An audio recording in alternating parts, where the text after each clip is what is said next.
Sa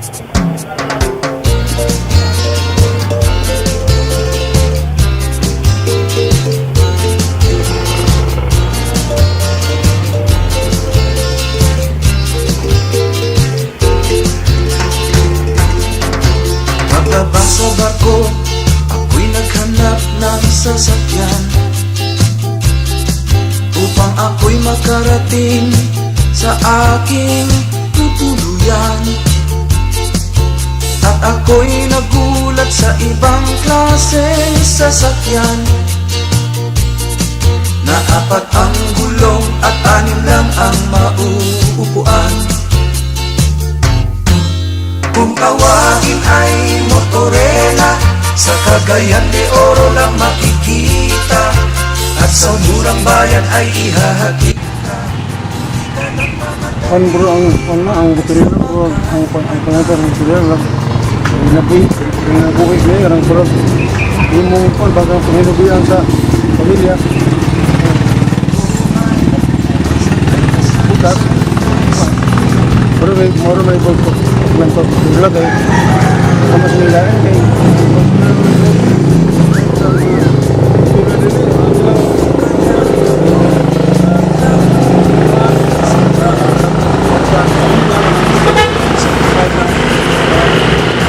anak ng iskila kasi kanya hindi buwan paglantaw sa kwansa pero lagi ni bro sanang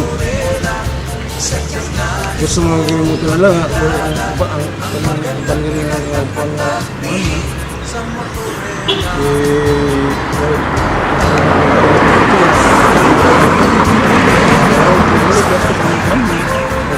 Motorela nga pang mamay yata ang panghabian sa pamilya biya sa kuhan pa ko nagsuko kundang ako sa kuhan laging laging sa una sa paano niya akong ipalit sugod pa ko sa 1992 o pag-drive ng Motorela ato ka na sa tuwid lang magkuha siguro may mga sana ito mga 30 zero ka po 30 every year 30 units apel na siya sa kuhan sa ibalik ito nga ito lang may mga franchise pagkuhan lang tapos yan ang pagkuhan ng daan pero kung mga brand new yun siguro hindi pa mo sila pulong sinid na mo. Isa pa ka question is kung sa kadugay ang isa ka Motorela pag mo? Sa kabuuan ng tunga dyan, apel sa kumpleto na tanapin na siyang bike. Tagpila ang isa ka unit, kanang standard lang sa 68 ang mga. 68. So, what's sa inyong idea sa kanang Motorela? What's sa inyong ibang pananaw sa Motorela? One, siguro, it is convenient sa tao sa kanila. Kaya usually, mo ang ginagamit na transportation from the center of the city to another side. And advisable ang regular para sa mga short time travels. Kung short distance, kung nice siya. Nice to jeep. Unsa ikaingon di? Unsa imo makaingon sa amount sa Motorela? Sige, ang unahon nato ang advantage no sa Motorela. Advantage sa Motorela kay makalusot-lusot yun siya kung asa siya. Dayon, kung asa ta gusto.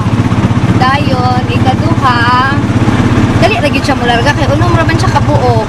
Mo siya. Ay na ko tay idea kung say nag-invent ko sa Motorela.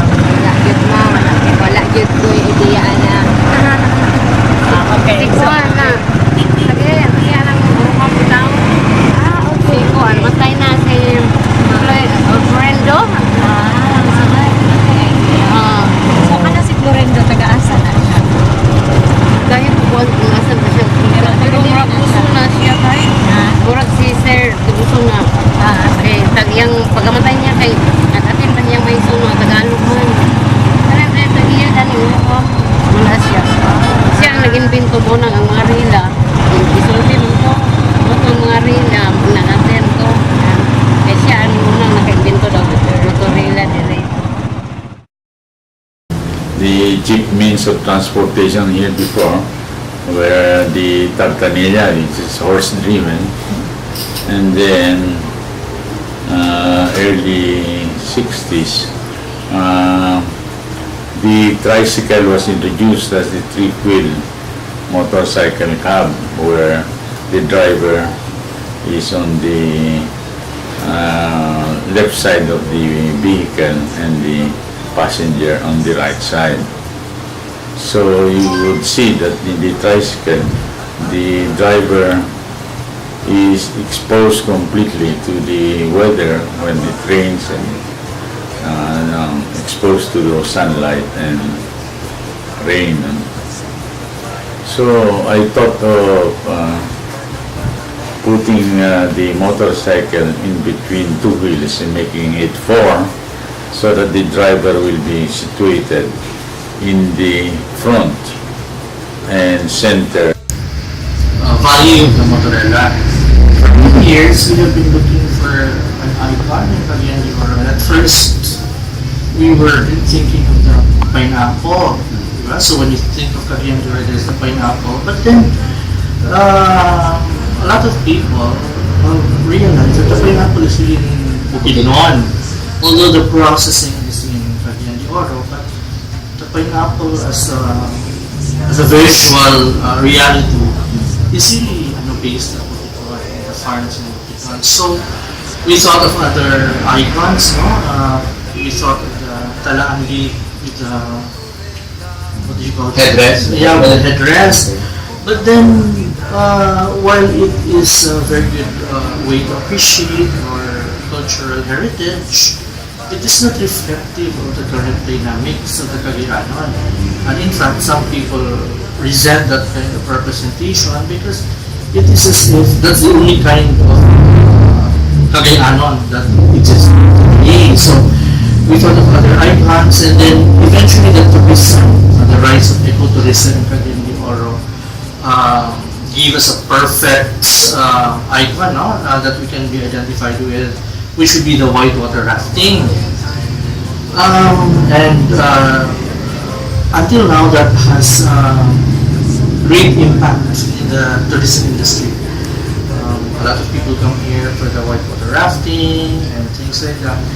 But among the populace, there is a feeling also that the whitewater rafting icon does not resonate with the day-to-day lives of the people, because it's the tourists who come and want to do adventure tourism or ecotourism, and then they leave. And then it's only one sector also, the tourism industry.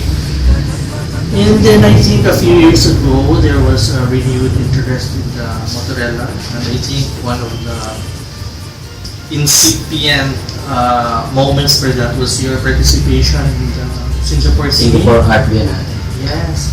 And so you and your group, you called yourself the Sete Pesos, yes, because that was the rate of the fair, Motorela, 7 pesos.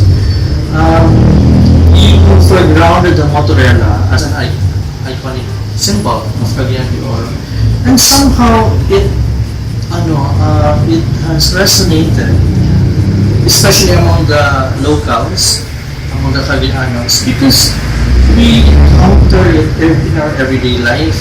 We ride the Motorela, or if you don't ride the Motorela, you see it in the main thoroughfares of the city. And then the Motorela also as an experience captures what the Cagayan de Oro experience is about.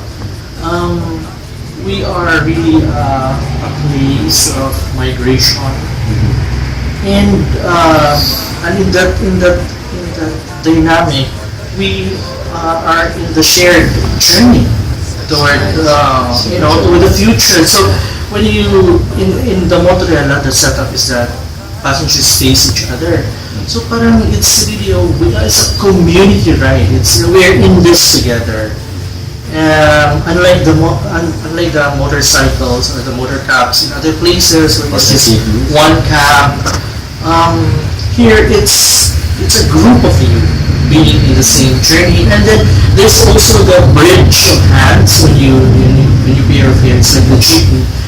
It's like the Bayanihan spirit. You cannot just pay the fare directly to the driver unless you go around, but you need the cooperation of your fellow passengers. it is this kind of community involvement, this being in the same ride together, that makes the Motorela experience, and not just as an icon, really, I don't know, expressive of what Cagayan de Oro is about. It is an ongoing journey, and we are in it, we take part in it, and because of that, I think the Motorela captures that kind of positive dynamic. And hopefully that will foreground the Motorela as a Cagayan de Oro icon. Tawagin ay Motorela, sa Cagayan de Oro lang makikita. At sa murang bayan ay ihahatid ka. Kung di ka nagmamadali, ay sumakay ka na. Kung tawagin ay Motorela, sa Cagayan de Oro lang makikita. At sa murang bayan ay ihahatid ka. Kung di ka nagmamadali,